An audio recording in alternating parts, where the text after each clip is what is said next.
The backdrop to the president's sour Saturday and Sunday is, as we mentioned, that he is under increasing pressure from an array of investigations into his presidency, campaign, personal life, and businesses. First, there is the special counsel's probe into Russian interference in the 2016 presidential election and possible attempts to obstruct justice, followed by federal prosecutors in New York investigating alleged hush money payments to women before the 2016 campaign, as well as a burgeoning federal probe into Trump's inaugural committee spending, and a New York State investigation into whether the president improperly used his charity for business, political, and personal matters. Meanwhile, lawsuits into whether the president is violating the Constitution's emoluments clause through his hotel and foreign business dealings, and a defamation lawsuit by former Apprentice contestant Summer Zervos, who alleges that Trump defamed her after she claimed he sexually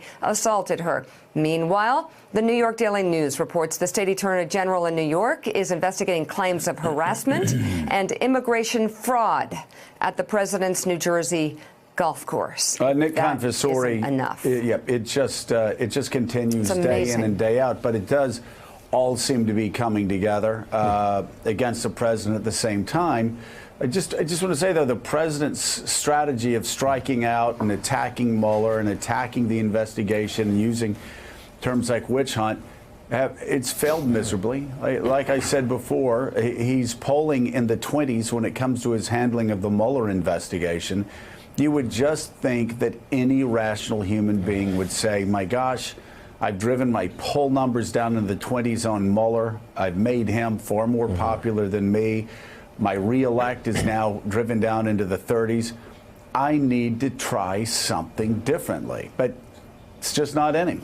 Well, Joe, if I were his lawyer, I would have them build an indoor golf range in Bedminster, because these rainy weekends are a real tweet storm time for the president, and it's always bad for him. Look, in one sense, he is winning, right? He is hurt the standing of the Mueller probe to some degree. But in general, I think what you are seeing here is a presidency in greater crisis than any that has unfolded. This is a man whose entire life is on trial right now. Just think about it. Yeah. His affairs, his kids, his deals, his hotel, his tweets, his campaign, his charity. There is no facet of his life that is not being scrutinized closely by people who have subpoena power or a grand jury. It's got to be frightening for any person, and you can see it in his behavior that he feels the walls closing in. Well, I think he's saying this morning, thank God for Rudy, who is his attorney. Oh, boy, he's great, isn't he? Thank goodness. Yes. I mean, when you have all these things coming at you, what you need is a great attorney. Here is Rudy Giuliani on the Sunday shows. And did Roger Stone ever give the president a heads up on WikiLeaks leaks concerning Hillary Clinton and the DNC? No, he didn't. No. Not at all. I don't believe so. But again, if Roger Stone gave anybody heads up about WikiLeaks leaks, that's not a crime. It would be like giving him heads up that the Times is going to print something. Once the crime, this is why this thing is so weird, strange. The crime is conspiracy to hack. Collusion is not a crime. It doesn't exist. I ran that office. I know what they do. Do you know how the Southern District is run? You know exactly how the Southern District is run. No, I don't know. I don't know how the Southern District is run. I'm disgusted with the Southern District. Southern District says you can get out of jail if you do this. He's got 3 years now. There's a real motivation to sing like crazy. He's got to do a lot of singing to get out of the 3 years. And he will say whatever he has to say. He's changed his story 4 or 5 times. So is the president. President's not under oath. Did Donald Trump know that Michael Cohen was pursuing the Trump Tower in Moscow into the summer of 2016? According to the answer that he gave, it would have covered all the way up to November of 2016. He said he had conversations with him about it. The president didn't hide this. They know. Earlier they had said those conversations stopped in January 2016. I mean, the date, until you actually sit down and answer the questions, and you go back and you look at the papers and you look at you're not going to know what happened. That's why lawyers, prepare for those answers. Here's the special counsel. Does he want to interview the president? Yeah, good luck. Good luck. After what they did to Flynn and the way they trapped him into perjury and no sentence for him, 14 days for Papadopoulos. I did better on traffic violations than they did with Papadopoulos. So when you say good luck, you're saying no way, no interview. They're a joke over my dead body, but, you know, I could be dead. According both to Cohen and to Pecker, they again, he's the head of, or was the head of the National Enquirer. They say they were in a meeting with Donald Trump in the summer of 2016, in which they discussed the payment to Karen McDougal. We're talking about something that doesn't matter. I mean, whether it happened or it didn't happen, it's not illegal. Well, whether he remembered it, you're moving shells around on me. Either it happened or it didn't happen. But that's what lawyers do all the time. You argue in the alternative. I'm telling you definitively. Well, I'm asking you for the truth, I'm telling you definitively. Well, I want the truth too. Wow, no, we have seen, and you can see it on Twitter, where people will take quotes that a Trump defender has made over a year that says he didn't do it. Not sure if he did it. Doesn't matter if he did it. It's not a crime if he did it. Rudy Giuliani actually did that several times. He did it with McDougal. I think he did it with Russia. He did it with one other thing. I mean, that's astounding that we also, one other really astounding thing we learned, if Rudy Giuliani actually was all there when he was answering the question mentally, that Donald Trump told voters, told Americans that nobody in his campaign had any contact with Russians during the campaign. That's what Mike Pence said as well. And Donald Trump said, I have no business with him. I'm not even talking to him. Said that during the middle of the campaign. Rudy Giuliani just admitted yesterday that Donald Trump was actually talking to Russia all the way up to November 2016, the month of the election, about building a Trump Tower Moscow. He also, by the way, side note, said that the Republican-run Southern District of New York is disgusting, and also said the president can lie because he's not under oath. Where do we begin with Rudy Giuliani's performance yesterday? It's tough to say. So you lingered on that November 2016 thing, which is pretty important. I think probably the Occam's razor explanation for this presidency is that he didn't expect to win, is that he thought he was going to lose. And he would be very well positioned after he lost to advance his personal finances, advance his family's standing and his businesses.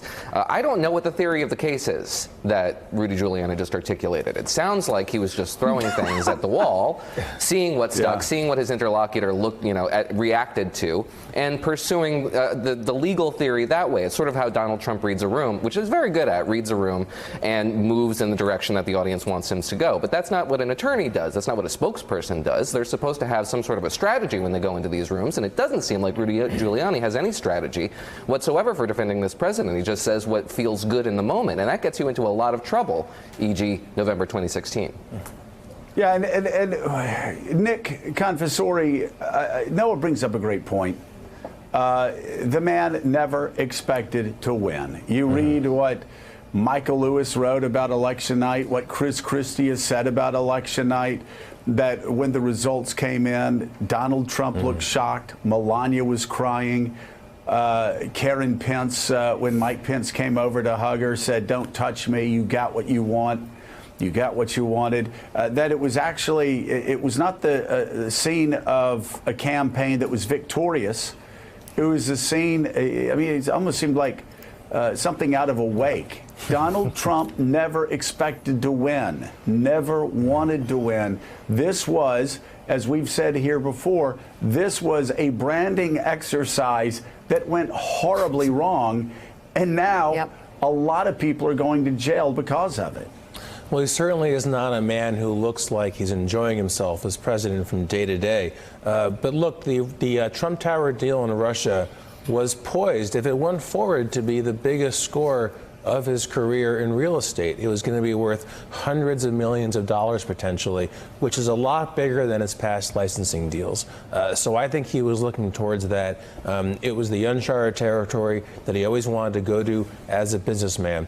And we see this as well, though, this point, Joe, that he also wouldn't want to untangle himself from his own business after he became president. There was a reluctance. He obviously had not gotten prepared for that eventuality. And we see more downside for the president now, over and over, that he refused to back away from his business. He put his kids in charge of it, and they're still around the campaign and around the White House. And that continues the questions of being too close to foreign powers, taking money from foreign dictators and countries through his hotel. It's an unending stream of problems for him. You know, Mika, what is clearly evident the further we move away from November 2016 is the fact that Donald Trump and the Republican National Committee both had the same goal. They didn't expect Donald Trump to win. They just didn't want him to get blown out by 8 or 9 points. Trump, because it would have been embarrassing to him. The RNC, because that would have meant they would have lost the Senate and the House.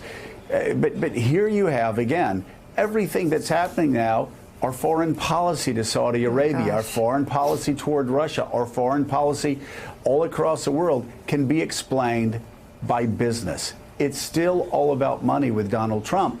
And this is a guy who didn't want to be elected president. And as Nick just said, he wanted to stay involved in his businesses because that's what matters to him, not governing the most important democratic nation on the face of the earth.